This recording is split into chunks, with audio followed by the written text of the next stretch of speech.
Cheers, everybody.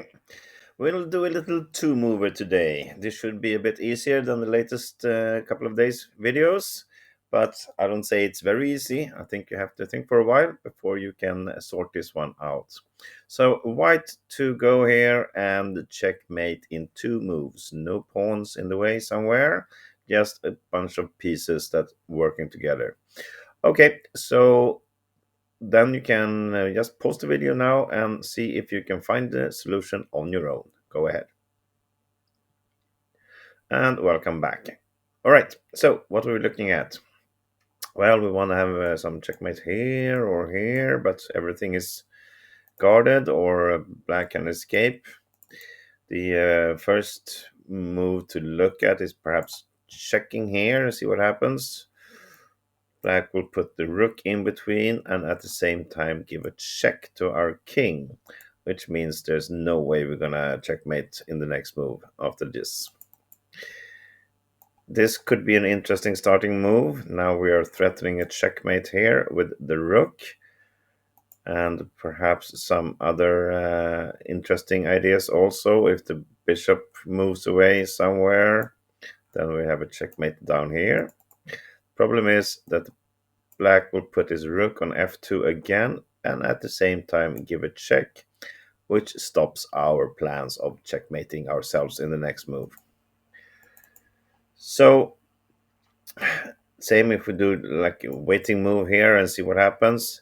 It will be the same move by Black, rook to f2, pinning the queen to our king, and we cannot do anything. Check here will just allow the Black king to escape.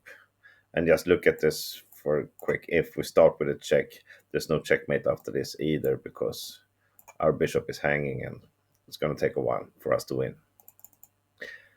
So for the correct move then, once we when we look at this more, we realize that really the black pieces are ideally placed and there is a Zugzwang issue. We want black to force to move away some of the pieces. The king cannot move anyway.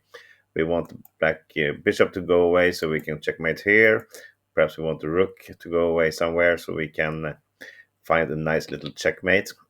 And in order to do that, we have to find a waiting move, which is the king. And the king must go to e7. If we move the king somewhere to the g file, black will have a check here.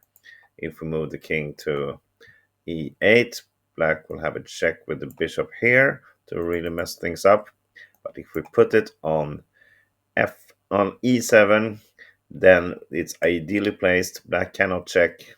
And if it tries the same move to pin our queen, well, it's not pinned anymore because the king has gone away.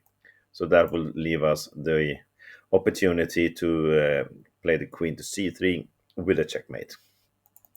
And other things, if the bishop moves somewhere now, anywhere along this diagonal here, then we will finish off with the queen to f1 checkmate. If the bishop puts himself in on g2 instead, well, then we have a checkmate here on g3 like this. And if the rook moves somewhere, look at rook f2, if it goes here, well, then it blocks the bishop, so it means we have a checkmate here also. If it goes down here, we cannot take it with checkmate because black king will escape, but instead we have a checkmate here on g3, which is doing the trick. And I think that's all we need to look at, because now we looked at all the rook moves and all the bishop moves. The king cannot move anywhere, so it means black has no other option here than to just resign and let us do checkmate in the next move. So that's how you solve this little puzzle. I hope you enjoyed it. Welcome back tomorrow for something else. See you then. Bye bye.